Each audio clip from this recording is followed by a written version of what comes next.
Hello everyone, welcome to the Inclusion and Exclusion panel. Today we're just going to be discussing what are the effects on student mental health of exclusion and discrimination in the next an hour and a half or so. And feel free to stay at the end for a breakout room and networking session. My name is Kris and I'm part of the SMaRteN student mental health team.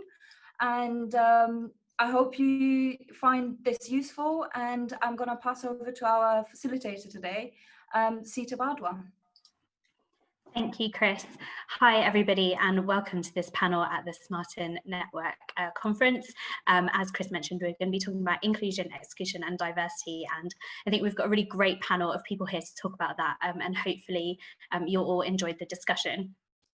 So my name is Seeta Bhardwa. I am the student content editor at Times Higher Education. So I've been doing that job for about 3 or so years. And my role is basically to kind of create content for students on the Times Higher Education website. And a really big part of that is mental health and looking after your well-being as a student. So as I said, we've got a really great panel of people here today. So I'm just going to get the panelists to introduce themselves and to answer a question that we have sort of discussed beforehand. And then we are going to open the panel discussion. So we're all just going to have a chat about inclusion and diversity. And then we'll be taking questions from you as well, who are watching right now. So if you would like to ask any questions, then please do add them into the chat box and introduce yourselves. And also, if any of you are feeling distressed or concerned by any of the content that we talk about today, we have a mental health first aider on hand, Laura Beswick, who you can contact in a private message in the chat. And there are also some support lines appearing on the screen as well. There are some pre-recorded interviews and talks with panelists and their research papers, which are available on the SMaRteN website.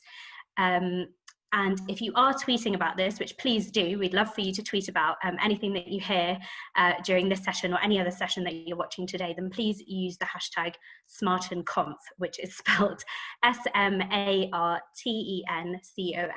So please don't forget to use that hashtag if you are tweeting or sharing this on any other social media platform. So I'm going to start by introducing Dr. Louise Arsenault, who is a professor at King's College London. And Louise, I wonder if you could talk about loneliness. This was already an issue for students before the COVID-19 pandemic.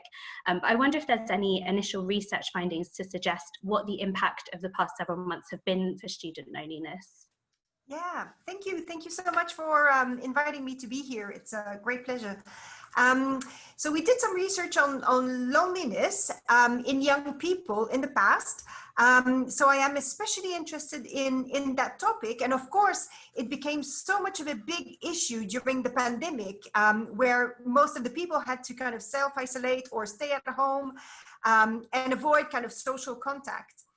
Personally, we haven't conducted research ourselves, but other people have, which is a wonderful thing. So if you're probably aware of the social study, the COVID social study from UCL, which kind of includes 70,000 participants. So it's a wide group. More or less so representative of the population, but what they show is that there hasn't been any increase in loneliness level in the population. Across even different ages, we don't see an expected increase in loneliness as we could have thought of given the circumstances. What is interesting, however, is that young people are always higher. So they always kind of show higher level of loneliness. It's just that it hasn't increased during the pandemic.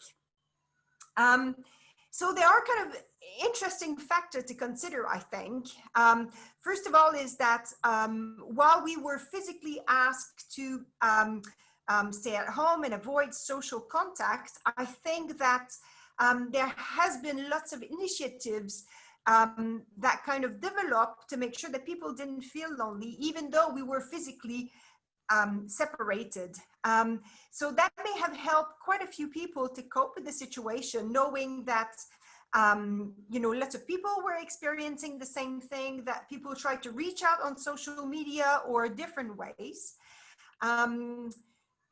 So I think that it is important to make the distinction between social isolation and loneliness because of that. However, it is really interesting that the levels of loneliness are always higher in young people compared to older age groups. And I think this is really relevant for the students population. You know, is there something about being a student that makes you more likely to experience loneliness? And we may think, of course there are, you know, you need to leave, well, several of you kind of had to leave home, leave your friends, leave your family behind. You're kind of joining a big city, you know, where it's difficult to make friends. It's difficult to fit in as well. You need to kind of reintegrate a kind of completely new kind of social network. All those challenges makes that difficult. But it could be as well that there are factors associated with the situation of being a student, but it is also interesting that maybe students could be a subpopulation in itself, which could be more at risk of having mental health problems. So one of the questions is, when we think about risk factors for developing mental health problems or loneliness in the population of young students, are those factors the same as in the population, the rest of the population? Or is there something specific in the population of the students, which, you know, could increase the risk of experiencing loneliness and mental health problems? So, so these are kind of questions which I quite often kind of ponder about. Do you want me to go on, or? No, I think that no, I think that was a really great introduction to that, and into talking about loneliness and the kind of specific factors that could lead to students feeling lonely, as you said, kind of moving away from home and being in a totally new environment, and also that difference between social isolation and loneliness is really, really important. So thank you for that, Louise. I'd like to now introduce, leading on from this, Dominic Smithies, who is the Student Voice and Equality Lead at StudentMinds. So welcome, Dom. And so you lead on the StudentMinds work on health inequalities. So could you just tell us a little bit more about what that means, what work StudentMinds have been doing on health inequalities in the last few years, and what kind of work you want to do in the future? Sorry, that's kind of a three-parter question there. Yeah, So lots of questions to get me going. Thank you. I suppose first to kick off with the first one, what is health inequality? So Louise just started talking about looking at students as a population in and of themselves, but I suppose to take that a step further, we have to first acknowledge that students aren't obviously a homogenous population. Within the student population, there are going to be a range of different communities and identities that will of course mean people having a range of different experiences, and with that comes a range of different risk factors to developing mental health challenges, as well as there being different protective factors for various different groups. So we know that some groups will adversely experience some things that others won't, or there might be shared experiences, so with teaching, with living in halls of residence, with their social life that they all experience, but will experience it in different ways. So we have to be, I think, quite nuanced in this, and when we talk about health inequalities, we try to adopt an intersectional approach to all of the work we do, just to be mindful of the fact that none of the work that anyone across the higher education community is going to do on students is going to kind of land perfectly right with every student. You are going to have to, I suppose, have a range of approaches, a range of interventions, a range of tactics, policies, strategies that meet the different needs of the different populations. So that's what we mean when we talk about inequalities, having tailored approaches to meeting the gaps, different gaps that exist within the population. So I suppose to try and whittle through all that we've done and where we're planning to go in a short introduction is potentially a bit too ambitious, but I'll just tease, I'll plug a few things for now, and hopefully we'll be able to come back on them later on in discussion. So at StudentMinds, we've had understanding and addressing health inequalities as a strategic focus of ours for a number of years now, in all the time I've been here at least, which has been about 3.5. So Seeta, I think we're about similar lengths of time working in our respective organisations. And And what we've done in the time since I've been here, so we've done a piece of research that's looked at the experiences of LGBTQ students, understanding their particular experiences within higher education, what's been helpful for them, what's been challenging for them. We worked to develop and produce a website called the Wellbeing Thesis, which is a range of resources and content for postgrad research students around mental health. We've been for the last about 2.5 years, we've been co-producing with a number of male students to develop student-led interventions to support male student mental health. They've recently launched a podcast called Changing Mentality, which I have to plug. It exists on all the places you can usually listen to podcasts on, Spotify and the like, so do check that out. They've had some really, really valuable discussions. We're working on a project on international student mental health with OFS that's trying to understand the particular pinpoints in the international student journey that are challenging, but also what throughout the journey various international students have found helpful or supportive, that have led them to being empowered to feel more integrated or being able to access care and support.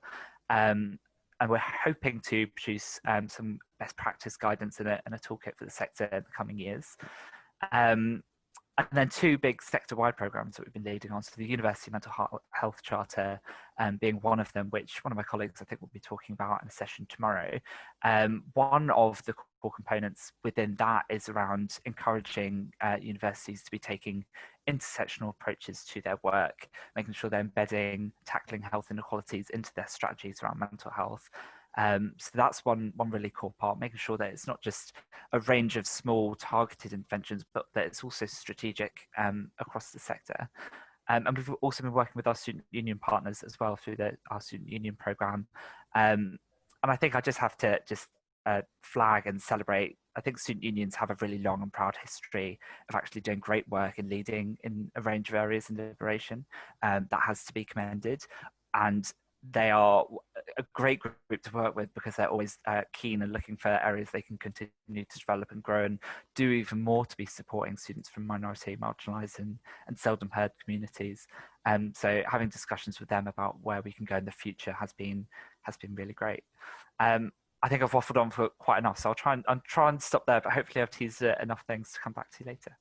No, that was great. Thank you so much for that. It sounds like there's some really great work going on at StudentMinds particularly around health inequalities. And again, I think it's so important to remember, as you said right at the beginning, that every single student is different and you're going to need different interventions for different groups of students. And you sort of mentioned a few there, such as LGBTQ students, male students as well, who obviously kind of historically don't access mental health support services. So I think it's really great to see the kind of different research and platforms and ways that you're reaching out to those students.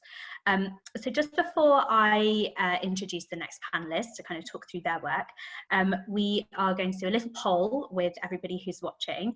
So we'd like you to just very quickly answer, do you feel part of your university community at the moment? Yes or no? So what do you think?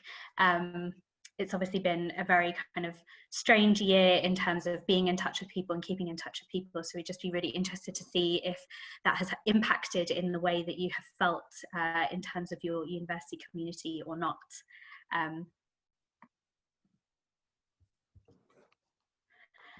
Okay, so quite a split result there. So we've got 56% saying yes, they do feel part of their university community at the moment, and 44% saying no. So that's really interesting that it's sort of almost very evenly split.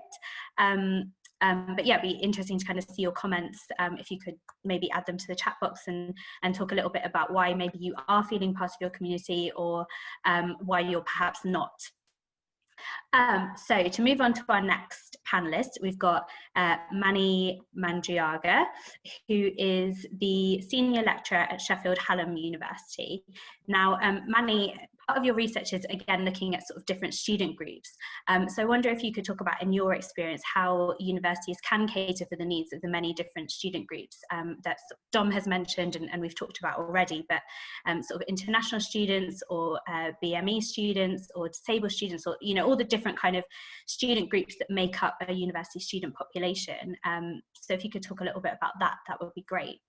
Hi everyone. Thank you for the question, Seeta. Much appreciated. And I'm really encouraged to be following Dominic's introduction as well, and the work that he does.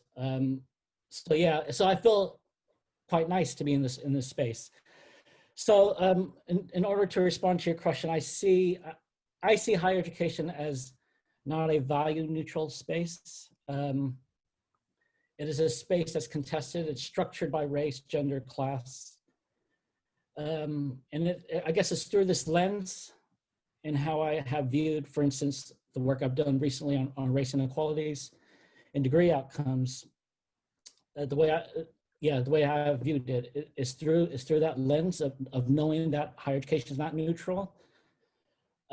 So far, the sector for me has not really acknowledged or kind of recognized an understanding of structural racism to explain the race inequities that exist within it.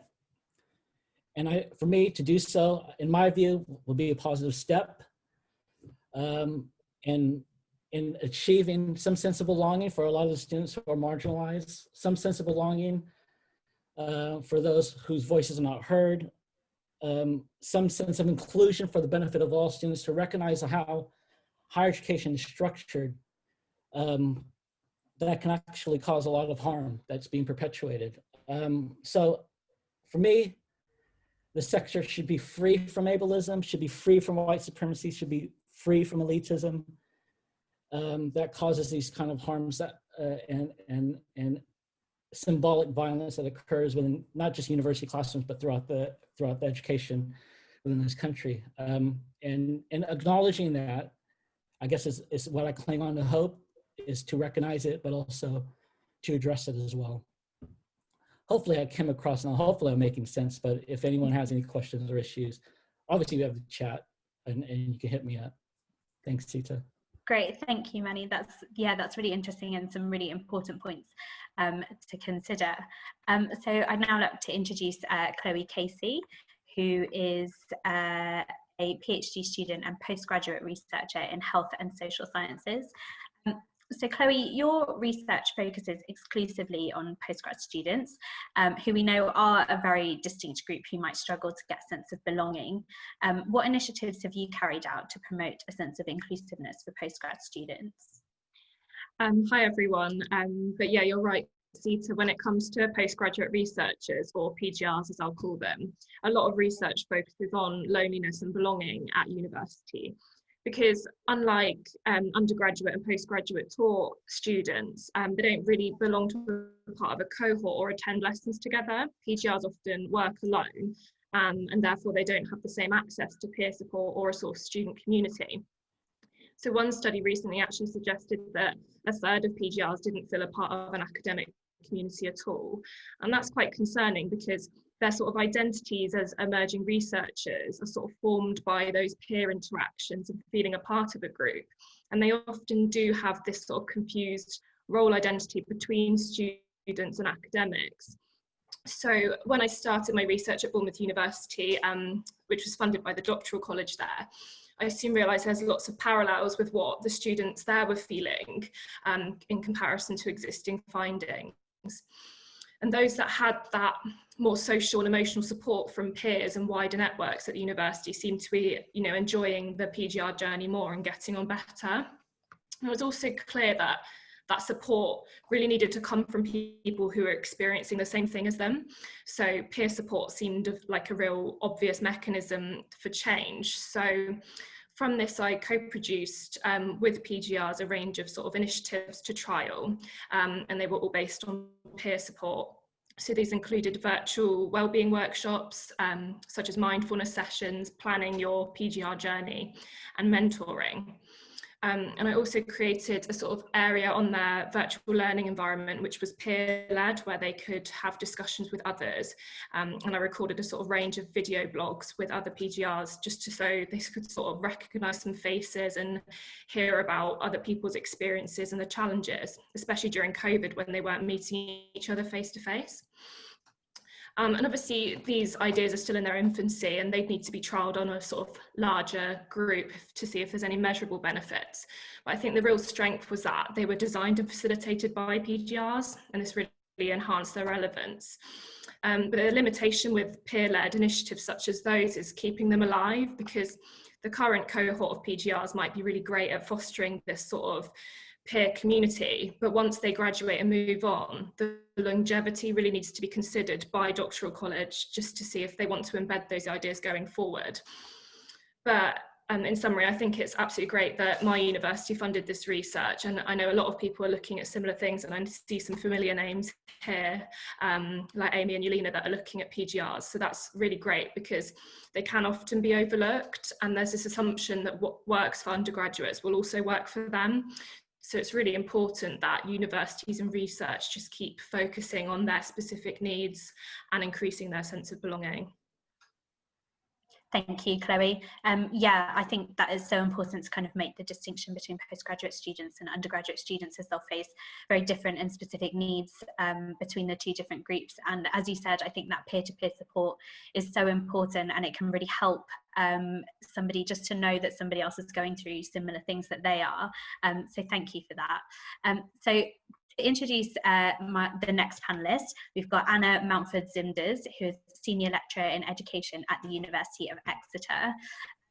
So Anna, you have led the national report on the causes of differences in student outcomes, and belonging was a very big theme in this report. So then your recent rapid response work highlighted that mental health implications from the lockdown. How do you think we can enhance greater well-being? And could you talk just a little bit more about this report as well that you carried out? Thank you very much. Yeah, so various pieces of research that they all point in the same direction. So, and also I want to say one other sort of contextualizing comment, which is that I'm a sociologist by training. So I have a tendency to not look at the individual for causes, but at sort of structures, probably sometimes too much. So there's definitely synergy with psychologists. But there are definitely structures that enable individuals, regardless of their individual disposition, to thrive more and to feel more that sense of belonging. And a lot of it is about the interpersonal relationship that people have in their micro context, so daily interactions they have with other students and with staff, and feeling supported and getting sort of positive feedback from these interactions. In the rapid response COVID research, we also found that those who had plans for the future were much more positive and much more resilient in their mental well-being than those who felt they didn't have plans and didn't exactly know what the future would hold. Women generally did better, which I think that's quite a well-trodden finding in several fields.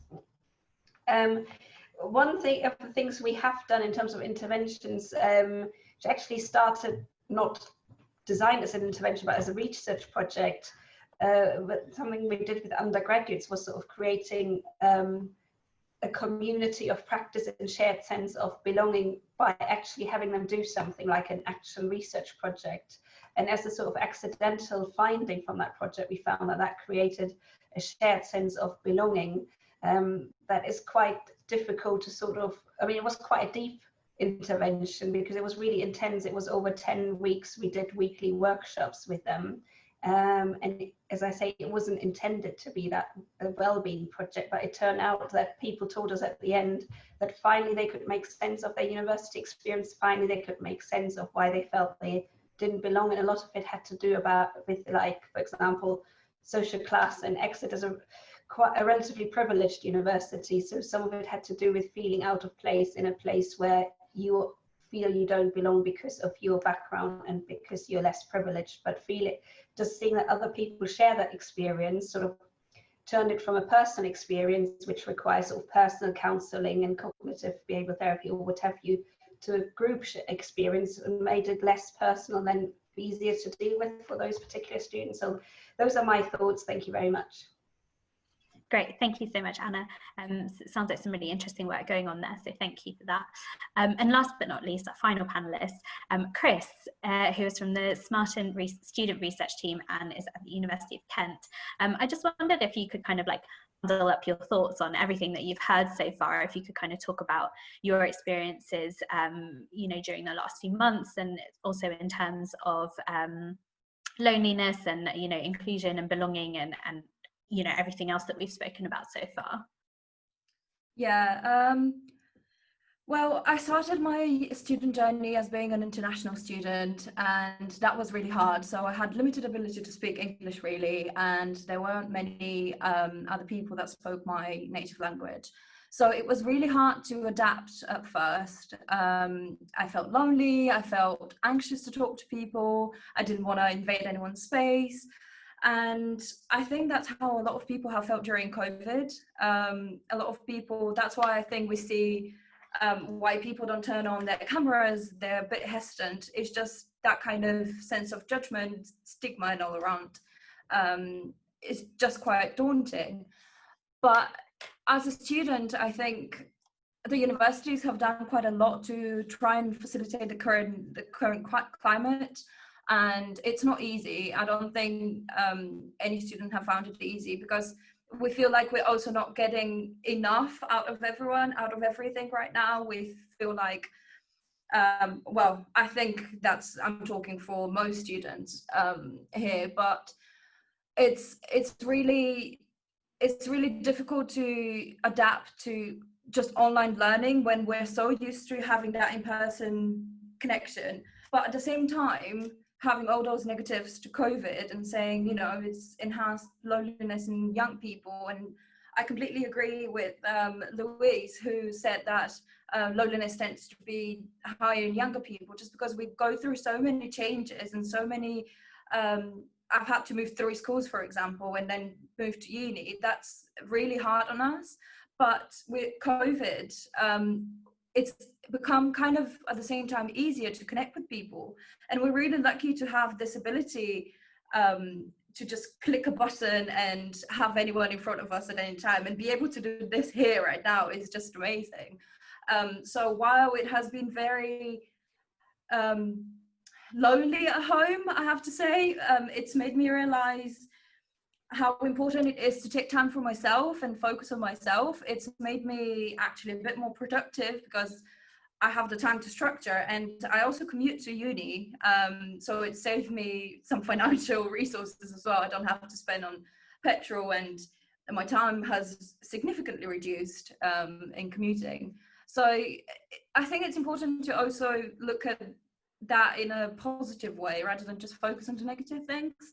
And yeah, as an international student, it's just having that sense of community is really important, I think. And people have been really open. I've had a great experience, actually. Maybe someone who's had a more who's a bit more shy than me and a bit more not as talkative, maybe would have experienced it different. But talking from my point of view, my university experience has been great, even though I live at home and commute. And but it's really important. Yeah. Great, thank you, Kris. Some really sort of interesting and important points that you raised there, particularly kind of your journey as an international student, and sort of how you felt when you came here first. Again, that transition to online learning, which for some students, they haven't really sat well with that at all. And then also your kind of point about technology making it so much easier for us to connect with people. I think I've sort of heard this a lot, but lots of people saying that if this had happened sort of 20, 30 years ago, it would have been so much harder to keep in touch with people, and potentially the loneliness could have been even worse then. So I think things like kind of WhatsApp and you know, lots of different kind of social media platforms have really helped people to connect with one another, even if it's behind a screen. So as I said, one of the points that you mentioned was online learning, and we'd like to kind of put a poll out to all of you watching and ask, have you enjoyed the transition to online learning? Let us know. Have you sort of had a really positive experience from it? Have you had a negative experience? What are your thoughts on online learning and teaching, and do you think that it's worked for you?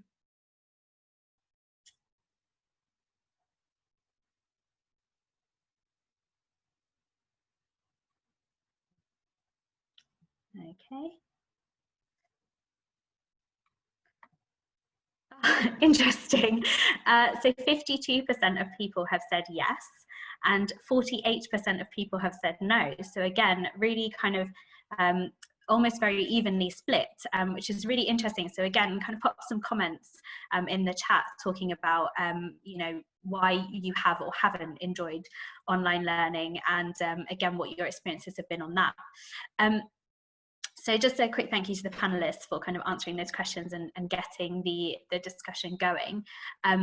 Something again that I think we do need to talk about, and perhaps Manny, I'll start with you to kind of kick off the discussion on this, is how we've spoken a lot about student loneliness and belonging, but I mean, staff are also very impacted by this. They suddenly had to start teaching from being at home. You know, they probably don't have that support from each other as well. So I just wonder if you could kind of kick off and talk about the issues that staff have faced.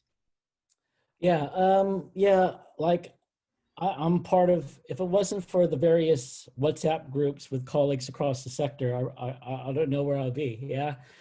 Because, and like we're totally aware that it hasn't been easy for students, and we feel that hurt, we feel that pain that students feel, and that makes us feel a bit uneasy. There's this phrase, and some of you may be familiar with it, particularly in counseling, but like, to hurt people, heal people, and it's one of the, so like for me, when I'm doing these kind of Zoom teachings or Microsoft Teams, I feel like I need to be healed up for my students, because they're not in the, I feel like because of the space that we're in and what we're doing, it's kind of, it's an uneasy space, but it could be, I always grasp on that hope that it could be a healing space as well. So I always desire for, particularly in these Zoom classrooms, that I try to think of it as how can I make this room a healing room in order for us to learn the content that we need to learn from each other. And it's one of those kind of like the Maslow kind of hierarchy bit, like they can't self-actualize if they're worried about getting sick or they're caring for a loved one. Yeah, so we need to process that in order to make, in order for any learning to occur. So that's my kind of thoughts in terms of this, where staff are at, is because we're seeing that, and we talk freely about how we're confronting it and how to encourage and affirm each other in these kind of spaces, or in a Zoom call, and trying to teach and support students that we're working with. Right. Sorry, did you have any more to add on that? No, I'm processing this myself, folks. So let's process together.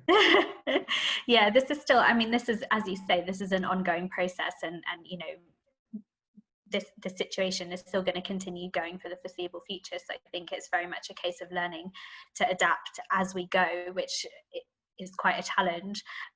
Louise, perhaps I can come to you and you can kind of speak about to what degree staff have been impacted by the last few months. Yes, I think that we've been similarly impacted, not the same way, but I think that the situation made us aware about the importance of connecting with the students. So I think that when we are all together in one building, we would tend to not necessarily kind of pay too much attention to that. But because we were kind of apart, suddenly we kind of all became really concerned about your well-being. So as a staff member, as a personal tutor, as a supervisor, I spend so much more time emailing all the students I'm involved with, making sure that everyone was all right. And what was interesting, which I would not necessarily kind of have done if we were all in the same building, because I was saying to myself, I'm here, you know, but because we were not together, I went the extra mile to make sure that everyone was all right, given the circumstances. And in some ways, what was really interesting for me as a supervisor, personal tutor, and module leader and everything, was that the students, of course, they are concerned about the quality of the teaching, about the support, but I think that they were mostly concerned about how we cared about them. So it was really interesting for me to kind of realize just how appreciative, you know, the students were that every 2 weeks or every 1 week I would send them an email, you know, which is not a lot, but I think that it did matter to them. And I realized just how important it is for me as staff, supervisor, tutor, module leader, and all of that. It is to let them know that I do care. Yes, that's so important. And I think just something as small as an email can really make such a huge impact to somebody else, just so that they know that you're there in case they're struggling, which I think is really important for students to know. Anna, I wonder if you have any thoughts to kind of add to this. No, I think that we've covered all the key points. Thank you. Great, thank you. So I'm going to take a question now from the audience, and this one comes from Claire Battle, and she asks, do the panelists have any advice for helping students from underrepresented communities with their feelings of belonging? What can help someone begin to feel that they belong? And the focus here is on what the steps an individual student can take. So Chloe, perhaps we can start off with you on that one and your thoughts on this. So I'm thinking of mostly international students come to mind first, and I just think the university does offer quite a lot of things to help them engage with each other. But I can't even imagine how isolating it must have been during COVID for those who are away from their families, especially PhD students who are doing their research here. If they had to stay in the UK without those support networks, or the option of being able to go home must have just been awful. I don't have much other than sort of anecdotal things, but I know that the university really did try to facilitate those sort of social events and things that we would usually do for international students online, and they have been effective and engaged with. But yeah, they're just one group I could see it would be really tough to maintain that sense of belonging while online. Thank you. And Dominic, do you have any advice for helping students from underrepresented communities? Yeah, I mean, it's a great question, and one that I think is hard to answer for any population. I suppose I'm not an expert in understanding belonging, but I suppose to me it's just about finding your people, really, finding the people that who are like you, who get you, who you feel comfortable with, who you can be authentic with. And I think one of the strengths of the university community is I'm of the view that for underrepresented groups, I think it's often a first time that it can present lots of opportunities for people to find their people when they might not have before. Being such a huge community means that there is going to be so much diversity to tap into, so more opportunities to find people like yourself, whereas coming from a rural background or small schools, you might not have had that previously. And there are many different ways I suppose students can get integrated into their university community, be that if they're lucky, quickly getting on with people they're kind of randomly assigned to in their halls when they start, or if that comes later on. And I suppose it's important to normalise. I don't think there should be an expectation that you should feel like you belong immediately. It builds up over time and it grows over time. So whether that's not until your second year that you're really settling in and getting involved in new societies or sports clubs, or you're getting involved in liberation networks. I like to think student unions have something for everyone, and most have practices where if there isn't something for you, then create it. And often if you create something, if you think there's a need for something, there will be others that feel it too. So I suppose I'd just point to your student union. If you haven't engaged with them already, I think they're a great beacon of community building and bringing people together. So if you're struggling with feeling like you belong in your university community, and you haven't found that in your halls, you haven't necessarily found that in your course, then do absolutely look at everything the student union has to offer. Lovely, thank you, John. Some really great advice there in terms of kind of finding societies or different clubs or groups that reflect your interests and the groups that you feel most comfortable with. And again, you know, taking the proactive approach. If you feel that there's something missing from your university, then create it. I think that's a really important point to make. Kris, I wonder if you could kind of weigh in on this and talk about your experiences as a student and sort of what you think would be good advice for other students who kind of feel like they don't have a sense of belonging.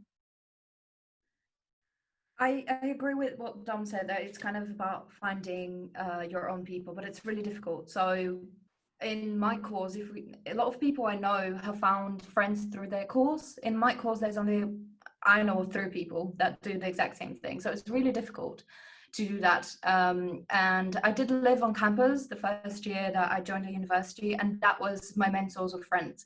But I feel like everyone is in the same position when they join, but no one realizes it. So everyone is really anxious to talk to each other. And I would just encourage them to do it. I went to a boarding school before that, so for me it wasn't as a stressful experience because I had already experienced that adaptation period, that kind of having to talk to people and having to interact with them. But it's important to know that you're not alone, and that everyone else is going through probably the same thing, if not worse than you think, just the same as you. And yeah, the universities, it's really difficult for us to approach them because we feel like they're too distant from what we experience, and it's hard to go to the whole university and expect them to provide personal help. And what Louise said as well, it's been really important for us to receive that personal care, and having emails. Yeah, we do receive a lot of emails, but when we see that our lecturers specifically say we're here to help you, we'd really appreciate that. And I think that's a good technique to adapt by many lecturers. Lovely, thank you, Kris. I've got another question here from Heather Sutherland, who talks about a group of students that we haven't actually discussed yet, which is students who are also parents. So are the panel aware of any work considering mental health of students who are also parents? So such students can feel excluded by elements such as the timings of classes or events, or just the kind of culture of being at university in general. Manny, perhaps let's go to you about that first and see if you've got any thoughts on that. I do have a number of students that are carers and or have children. And it's one of those things, I think it's the same with,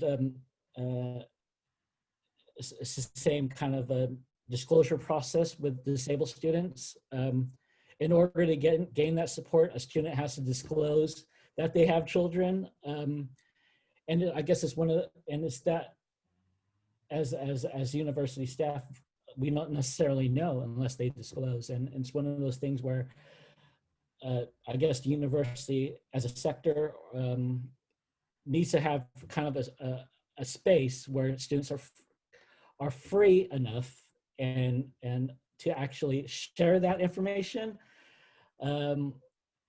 with a member of staff at the university, and then in order to get the support necessary to achieve and get the support necessary in order to achieve, in the classroom, but also in terms of support and signposting to the facilities and the services that are required in order, because it is difficult. I mean, as a parent myself, it is difficult to negotiate, and I can only see and hear from my student voices in my head at the moment, telling me how difficult it is now to be a parent during COVID, taking care of kids and also doing full-time study. So I do empathize, and I know that, like, I can speak for my university, will do their best in order to support the student, not just in terms of the of finding care, not finding care, but finding the support necessary to help the student and encourage and affirm them. Sorry, No, thank you. That was really great. As you say, it's really important for the students to work with the university to kind of disclose if they have any kind of caring or childcare responsibilities, and hopefully the university can then kind of help them along the way. Chloe, I saw you nodding quite a bit during Manny's answer, and I just wondered if you had anything to add to this. Yeah, just as a parent myself, I've got one little girl who's 3, another one on the way, and then my husband in Afghanistan. So I've got a lot of parenting responsibilities on me at the moment. But my university offer, it was set up by the student union. We've got a student parents group, we haven't really had anything go on during COVID, but last year they did a Christmas party where we could come with the kids, and it's just so nice that they do inclusive events like that where they welcome your children along. Really means a lot. But there's also a lot of support on Twitter if there isn't in your own university. I found quite a few groups of sort of academic mums or like PhD parents and things like that. So sometimes if it's not available, maybe set it up yourself, or see if it's already out there and you can connect with people online that are sort of in the same situation as you. Lovely, thank you, Chloe. I think that Christmas party idea is such a lovely idea to, and also a great way to network as well with other people who are in the same boat as you. So thank you for sharing that.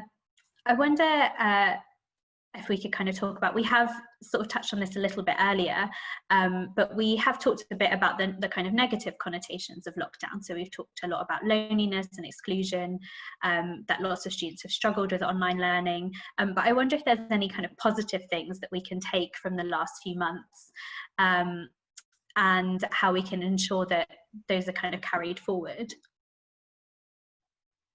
And let's start with Dom. What are your thoughts on that? Yeah, great question. I'm glad to have the opportunity to talk about the flip side rather than just being stuck in the negative thinking around coronavirus, because that has been some really positive things I think has come out of this sudden radical shake-up of what normal is. And I was listening to a great podcast, Brené Brown. We kind of somewhat idolise her in the StudentMinds team. Don't know if anyone else listens to her podcast, but she was talking to a guest, and they were discussing the return to normal and just questioning that assumption of, do we have to go back to how things were? Actually, are there not lots of brilliant things that have changed because of the pandemic that actually it would be really valuable to keep, or at least try to continue to embed? So things we've heard is kind of the flexibility and with workplaces and allowing people to obviously everyone's had to work completely from home in some instances, but it's pushed organizations to stretch what they can do digitally and to enable people to think about how and where they work and the hours they work to suit childcare responsibilities or time of day, to make sure they're getting sunlight so they don't work their full day, and then when they're going for their permitted hours walk it's pitch black, and think about when they can squeeze it in. I think there's been so many conversations provoked about what flexible working is, what can we do to ensure everyone is managing and looking after their self-care, their diet, their exercise, their sleep better. I think it's provoked lots of these conversations. I think, although I'm very conscious online, the transition to online with learning and with support interventions isn't for everyone, and I've seen some really interesting discussions happening in the chat. I do think there is a value in having these options available, and I have heard from quite a few staff that students accessing support services, they've had students who haven't accessed before, more students than ever, partly with the view because of the stresses caused by the pandemic, but also partly because of the view that actually going online has made things more accessible to some students who might not be comfortable walking into a building or walking across campus when I suppose they're really struggling. And there's a worry that when things return to normal, online services are going to go away when some students have found this so valuable. Are there ways we can have a kind of a range of services available so we can meet students at different points so they can access in a way that suits them? And I think just the conversations we've had, just as humans empathizing with each other, that the struggles of working, operating, living at the moment, I think has been great. And I think it's bridged lots of gaps, as we had the conversation earlier, between staff and students about understanding the struggle each other is going through, and being mindful of that and supportive of that as much as is reasonable. I think Manny said some brilliant things on that. So I think there are lots of positives, lots of things I want to keep hold of going forwards. I don't think I want to return to how things were working before, because we know that wasn't working for everyone as it was. But obviously there's lots of things that I'll happily leave behind with coronavirus as well. But yeah, lots of good too. Great, thank you, Dom. I think many people might agree with you that they probably may not want to return to exactly how things were before the pandemic, that they want to kind of take certain elements, as you say, such as the flexible working, the kind of this empathy that we have for each other, and understanding that we're all in the same boat and taking that forward.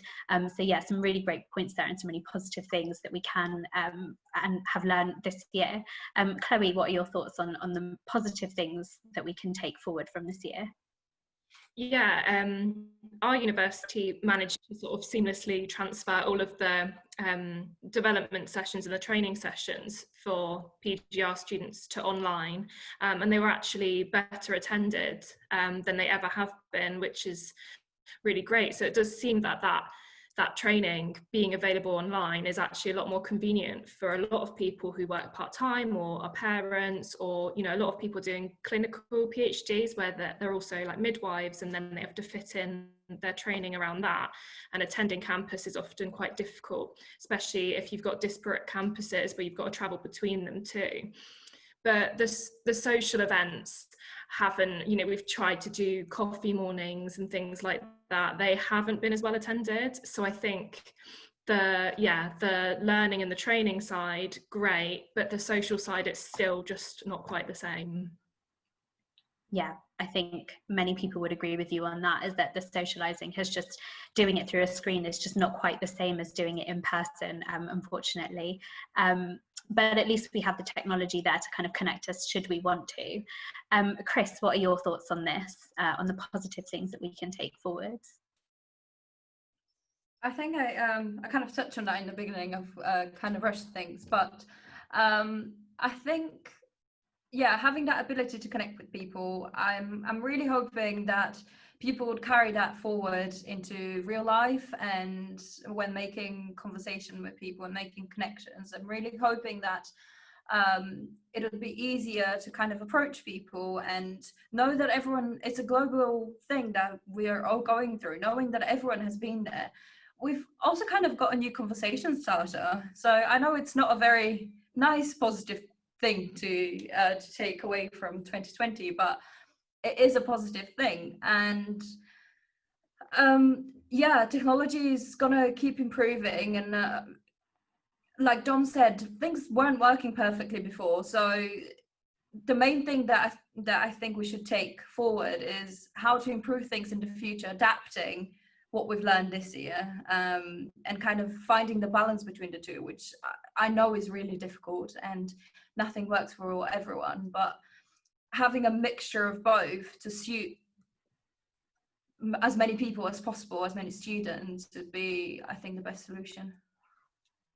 Lovely, thank you. And Anna, any thoughts from you on the positive things that we've learned from this year? I think we've covered an awful lot. There is a lot of positive stuff here, and I'm also a parent who has experienced a better work-life balance as a result of the current context. And there are many, with the outreach and with that type of work, there are a lot of positives. It has made, for example, University Open Day so much more accessible for especially poorer students who are unable to travel, and also just the logistics of getting to places. So there are a lot of positives, but I think the one thing that is really difficult to recreate in the online environment to the same extent is sort of starting out with a community of belonging and practice. So I'm already reasonably established. So for me, this has in many ways been a blessing, because I'm meant to give international talks. Well, with 2 young children, this is quite difficult, but I have actually given international talks this semester.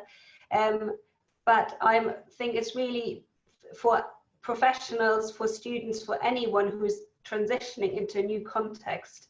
I think there has to be an awful lot of work into sort of recreating or trying to recreate that online. And I think that is one thing that going forward, when we're allowed to meet again in person, that I think the sort of community building is the one aspect that is probably needs to be offline.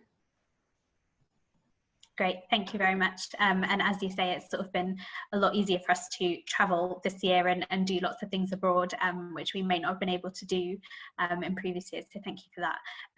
Louise, what are your thoughts on the positive things that we've learned? Well, in a strange way, I think that being so much more aware of the importance of connection, I think that we have increased the way that we do interact with each other, which, you know, with what we have at the moment. And what I hope is that as we move forward, I agree with the previous comments that, you know, there are some things that we can do online, but that doesn't replace face-to-face contact. But as we move to more face-to-face contact, hopefully in the next year, that we remember the importance of connection, of kind of reaching out to the students, and for the students to kind of be able to kind of interact, you know, with services and lecturers, so that we feel a little bit more kind of joined in somehow. So hopefully this experience will have shown us the importance of connecting, and I think that we did the best that we could right now, and hopefully we will be able to kind of carry this over in the face-to-face world. Lovely, thank you very much. And last but not least, Manny, with you, and I wonder if you could also just kind of tie in and talk a little bit about your work that you've been doing in kind of anti-racism, and just add into that some of the positives that you've also learned this year. Yeah, I mean, obviously, I think a lot of us were affected by Black Lives Matter, and that has kind of accentuated my work in terms of with colleagues who are staff of color, who have to endure the microaggressions, but I think there's a community in the disdain. I guess there's beauty in the disdain from the sector regarding staff of color and those who are aspiring to be academics, who are people of color. But I see, despite all the negativity, I think there's a lot of things to cling on that helps me cling on to hope. Student solidarity this past year in terms of like staff redundancies at different higher education institutions across the sector, students showing up on behalf of students, that gives me hope. That collective action from Black Lives Matter, from globally, where during COVID, young people still met up in the streets. In University of Manchester, rent strike, those kind of things have been, we're talking about belonging. Those movements require a sense of belonging, a sense of enchantment, a sense of a hope, and I feed off that. That heals me, and it's that kind of stuff that I after this meeting, and so that's the kind of stuff I cling on to in terms of the positives in this past year.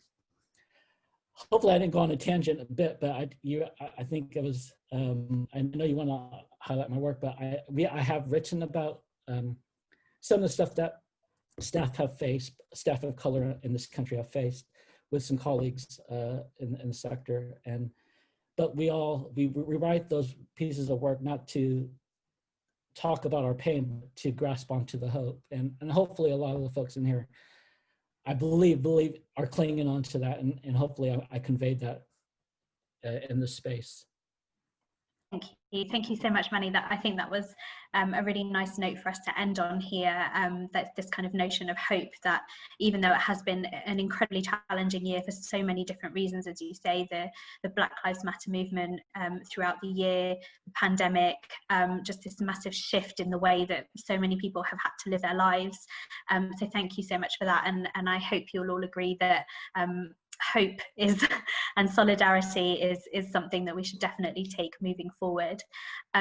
So unfortunately, I think that's just about time, all that we've got time for today. I'm afraid we couldn't get to all the questions that you asked, but thank you so much for asking all of them. I can see that we've had so many, so hopefully we can continue the discussions in the breakout sessions. So I'll now thank you again as well to all the panelists for being here and for taking the time out to talk about this. It's such an important topic, and one again that I hope that we'll just keep continuing to talk about. So I'll now hand back to Kris, who will kind of wrap this session up.